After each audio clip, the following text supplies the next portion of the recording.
Hey everybody, my name is Jeff, and I wanted to talk a little bit about the tibular compression fracture that I received 2 weeks ago. I've seen a lot of videos with a lot of people talking about it, and I really appreciate what they've had to say, and it's really helped me with my journey, as short as it's been so far. But I wanted to talk about it from a different age perspective. I'm 56 years old. I'm retired military, retired law enforcement. So I've been very active in my entire life.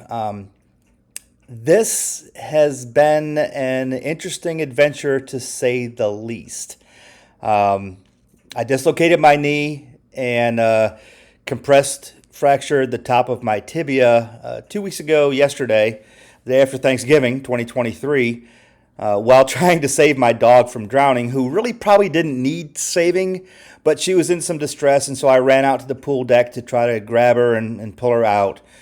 She is fine. She is safe. She got wet, and my wife was able to coax her out of the pool and then call an ambulance for me, because if you've had this injury, there is no greater pain than this type of fracture and dislocation. I laid by the pool for 20 minutes till the ambulance arrived, and once they got there, they immediately doped me up with a lot of strong drugs even just to get me off the deck into the ambulance. The pain was unbearable, but being the kind of person I am, I asked to go home that night from the hospital. Probably not the smartest thing in the world. I should have been admitted. They did offer admission, but I'm like, I can handle crutches. Well, that just didn't seem to work out real well for me. So after a weekend of agony and trying to get an appointment with an orthopedic surgeon on Monday, to no avail, thanks to insurance issues and snafus and a bunch of BS, back in the hospital Monday night and admitted immediately. 2 days later, right in for surgery. My doctor has been absolutely incredible. If you live in the Tampa Bay area and you need a orthopedic surgeon, check the comment section. I'm going to put his name down there, all that kind of good stuff. This is new for me, but I don't want it to be new for anybody else. This is a very traumatic event, both physically and mentally. 2 weeks out, I'm not hurting, but everything is very tense. Everything is very tight and uncomfortable. It almost feels like you've got this Charlie horse that just won't go away in your knee. The main bandage has already come off, and right now I'm just week 1 into 6 weeks of no weight bearing. Now that is where it plays the mental take on it, because I have to use a walker. I unfortunately cannot use crutches because I have had a shoulder replacement, and I'm pending another shoulder replacement. The love of the military. But it's an adjustment, and it's not one you cannot overcome. You feel like you can. Believe me, it gets to the point where you feel like you want to give up. The pain is overwhelming. You can't get comfortable. You can't lie flat. You can't lie in a upright position. The whole thing is just... best word is overwhelming, I'm going to say. But you can do it. It just takes time, patience, and follow the doctor's directions to the T. Don't think you're Superman. Don't think you can do anything extra to it or put a little bit of weight on it, or just if I just touch it or whatever. Do what they say. Follow their directions. And the number one for me is ice. I've had ice on this thing in low levels all the time, and I missed a couple days last week, and believe me, I felt it right off the bat. You want to keep ice on this as much as possible, below the knee, above the knee, wherever it feels great, or double up, or whatever it takes to cool this area down to promote that healing. So 2 weeks in, I want you to know I'm not in any pain. I'm just in discomfort, and it's frustrating.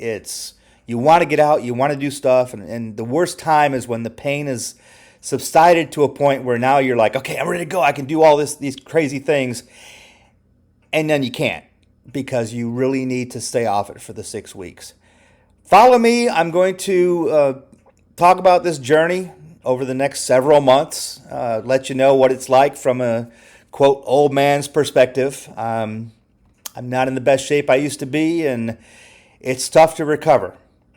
So keep up the good work if you've had this kind of surgery or any kind of leg break where you're debilitated to the fact you just can't get around.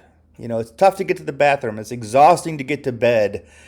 You have to be weighted on almost hand and foot. And for a lot of people like me, it's very, very frustrating to have someone have to hand me, my coffee in the morning because I can't get up and get to it and carry it around while I try to walk with a walker.